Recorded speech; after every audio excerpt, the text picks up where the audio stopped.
Il existe de belles histoires que l'on raconte aux enfants pour stimuler leur imagination, capter leur attention, les apprendre à grandir tout simplement. Mais pour certains, c'est plus difficile. L'histoire que je voudrais vous raconter, c'est celle de l'APEI du Valenciennois. C'est en regardant et en écoutant les personnes déficientes intellectuelles accompagnées que son action prend tout son sens et nous aide aussi à grandir.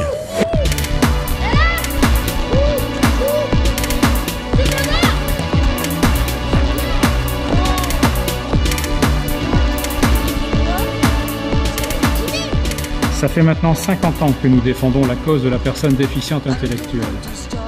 Que ce soit des enfants, des adultes ou des personnes vieillissantes. L'APEI est là pour les faire exister. Je fais du sport, de la piscine, du scolaire. Quand j'arrive pas à faire quelque chose, et ben les éducateurs ils m'aident. Alors danser. Danser. Ok.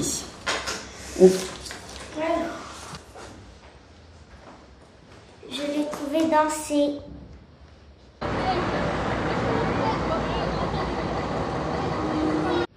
Je fais de l'EPS, de l'anglais, des maths, du français, de l'SVT.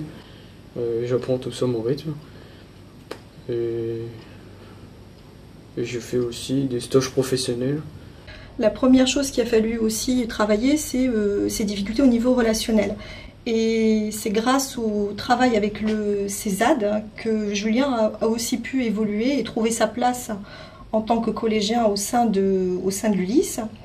Il est beaucoup mieux dans sa peau, il ose aller vers les autres, il évolue aussi dans les apprentissages. Il a certes encore des difficultés, mais il évolue à son rythme. Le CESAD, il m'a fait progresser en lecture, en écriture, et ils m'ont fait voyager dans des lieux que je ne connaissais pas. Et toi, tu penses quoi au CESAD? Moi, ce que je pense, c'est qu'on peut leur dire merci. Parce que c'est vrai qu'au début, que tu étais très timide. Ils t'ont appris à avoir confiance en toi. Ils ont voulu continuer avec nous pour ta rentrée en 6e. C'est très important. Et on n'a rien à leur dire, si merci, c'est tout. Merci beaucoup.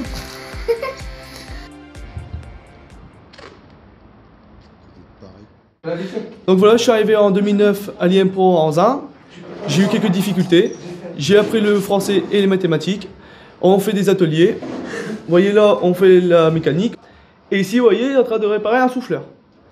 Donc voilà. Et après, en moissonnerie, ils sont en train de faire des murs. Et quelquefois, on va dans les chantiers pour apprendre. Et j'espère aller dans l'INSEAD. Quand elles quittent les établissements de l'enfance, certaines de ces personnes entrent dans le monde du travail. Nous continuons à les accompagner dans leur progression et leur intégration sociale. Certaines en établissement et d'aide par le travail, voire mieux en entreprise adaptée, ou même en milieu ordinaire, comme en entreprise classique par exemple. Ici on est dans un ESAT, on fait plein de choses. Plasturgie, conditionnement, espace vert, propreté des locaux. On apprend un vrai métier. Et on a plein de clients qui nous font confiance. Ici, il y a une bonne ambiance.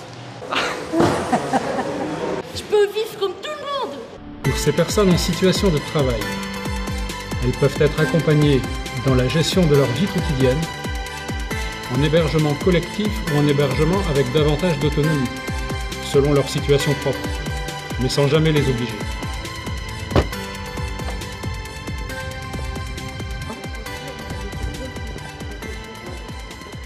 Depuis ma sortie de l'IMPRO, le CESAD m'a appelé pour faire mon projet pour entrer en ESAT. Et maintenant, je suis suivi par le SAVS, par Séverine, dans le cadre de mon suivi administratif, santé et l'autonomie à mon logement.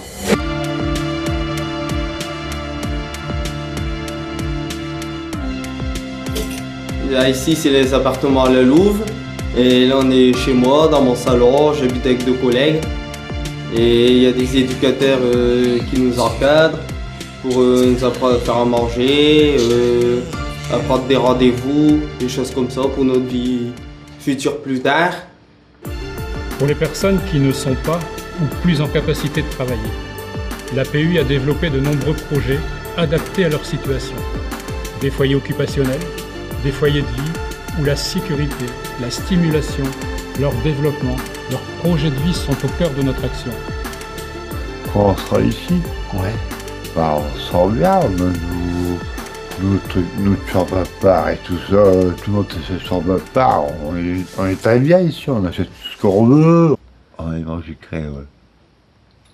Là on est au déjeuner pour manger le dessert.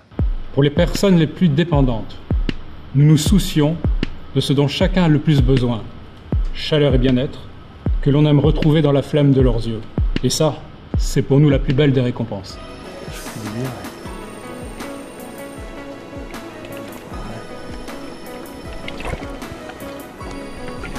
On dirait que je suis comme sur un bateau. Ah ouais, si hein.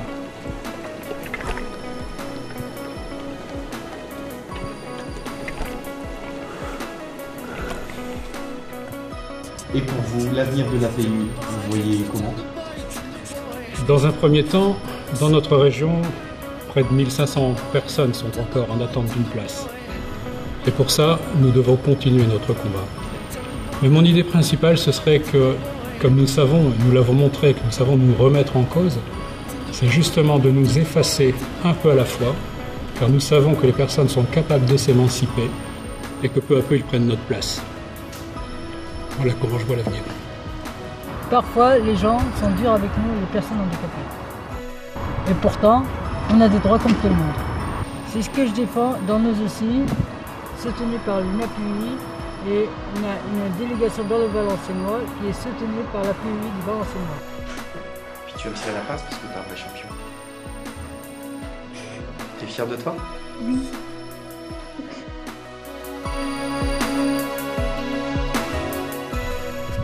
Merci. Bravo à toi. Merci. Oh. Merci aussi. Pas besoin 5. Bravo Lucas.